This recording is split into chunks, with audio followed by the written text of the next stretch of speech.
Hey, Ursula here. We're going to take a quick look at some of the squash in the garden. And if we have time, we're going to also take a look at what's going on in the dipod.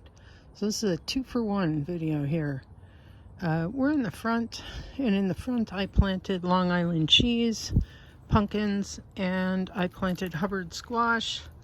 The Hubbard squash were a no-show. I didn't get anything at all out of them. But I did get 2 Long Island cheese. They were kind of small. We're in drought mode, so they're just not getting big. Pumpkins are basically a water storage device for nature, and they just aren't producing this year because there's no water. Got 2 5-pounders already, and these will be the last 2 stragglers here. A little bit misshapen. We have them up so the slugs don't eat the bottoms. Slugs got the last one. So let's take a look in the back at what's growing there. This is what remains of the squirrel's garden. We let one of them go to fruition. They produced a really weird looking squash / cucurbit of some sort. Striped. We let this one get orange. The other ones look like humongous oblong zucchini that were green inside. So those all got thrown out into compost. I think the groundhog probably ate them. But this is what I got out of the squirrels.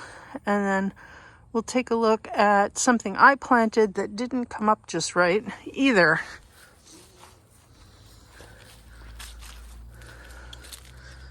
All right, this is my squash patch, and I see the either ground hornets or squash bees are active, so I'm going to be real careful through here.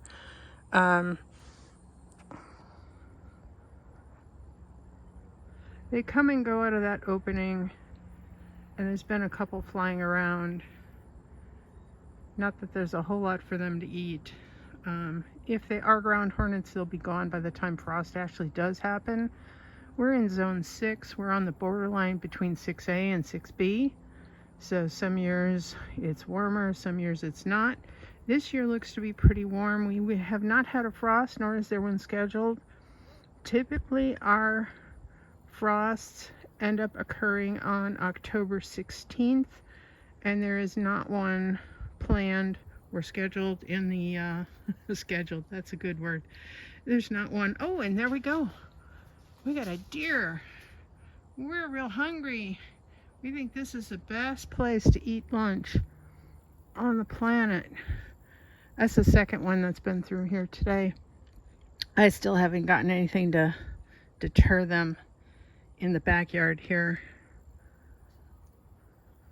So what I've got, and what we thought we had here, we thought we had either a butternut or a honey nut squash. This is just compost that's an egg. That's maybe 5 inches long. It's not what I planted.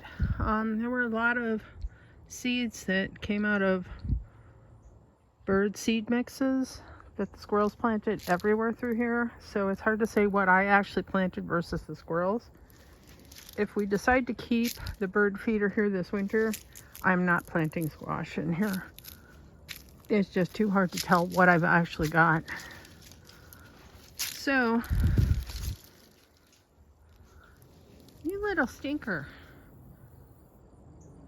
you're waiting for me to leave so you can come back and munch. Yeah, we gotta do something about those guys.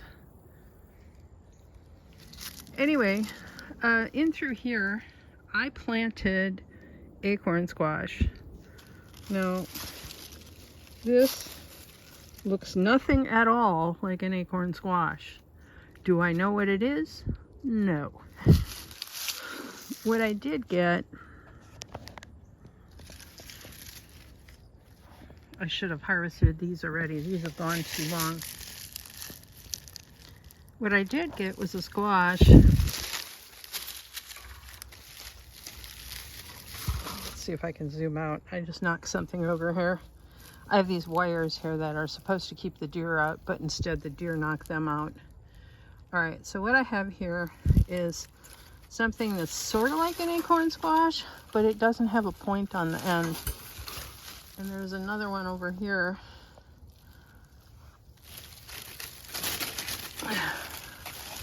At some point we'll maybe bring those in and cut them open and see what we got. See, there's another, looks more like a butternut, not like an acorn squash at all. And the soil is just like bone dry, just literally like sand here. And I do water, and it's so dry. It's been about 6 weeks since we had a really good soaking, and it looks like we'll be getting one coming shortly, maybe 4 days of rain. Hopefully it's not too much all at once, but it's hopefully gonna give these poor plants some relief. Raspberries are starting to turn. Mulberry tree, the leaves are starting to turn kind of yellowish. So we're definitely into fall. Now let's go take a look at a dye pot. Okay, so I decided to try a dye called Greener Shades, which has no metals in it. And I decided to see how that would play, and I did. As you can see, I did some fleece. This fleece was black to begin with, but it really doesn't seem to have made much difference, because this is a skein of sock yarn, and it came out the same shade without being gray to start. Now over here we have some cochineal dripping. I've got the buckets below to recollect the dye so I can reuse it. But yeah, I've got some cochineal here, and we're going to take a look at some onions today. Okay. Yeah, my back porch is a junkyard, so bear with me here, guys. Oh my, still steaming. I turned that off about an hour ago. Let's find a stick. Ooh, steamy, steamy. This still has the peels in it, but I'm dyeing fleece today. And that is just a beautiful golden color. Isn't that amazing? It doesn't require any mordant, so there's no heavy metals in this either. And the onion itself will set the dye. So yeah, look at that gorgeousness. It'll get a little lighter once it dries, but not much. So we'll leave that to cool down. Now we'll go see what happened to my goldenrod. I decided I wanted to, it turned a beautiful yellow, but I decided I wanted to over dye it because I have no greens. So we're going to step over here and figure out which bucket I've got it in. I think it's in this one. Okay. Yep.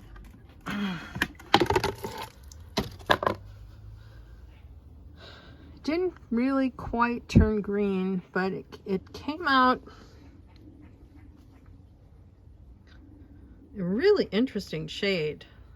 I think if I actually tried another bath of this is a copper over dye. It's highly toxic.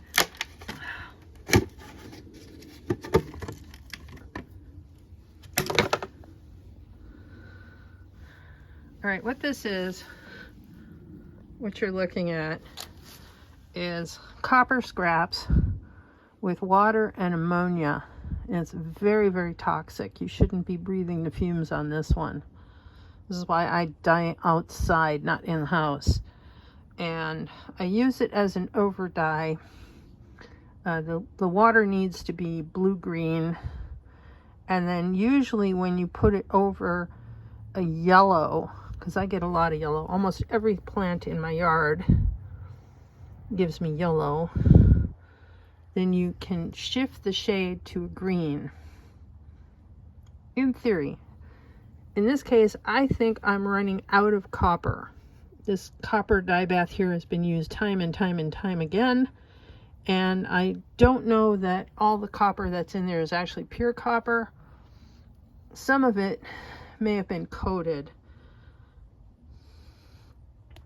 You can see the reflection of the mulberry tree. So I'm going to get gloves and get this guy out of the over dye bath and get him drying, and give him a wash first and then get him drying so he can go on the shelves when I get to SAF, which is next weekend. Ooh, exciting. A lot of work to do before then. Take care, everybody.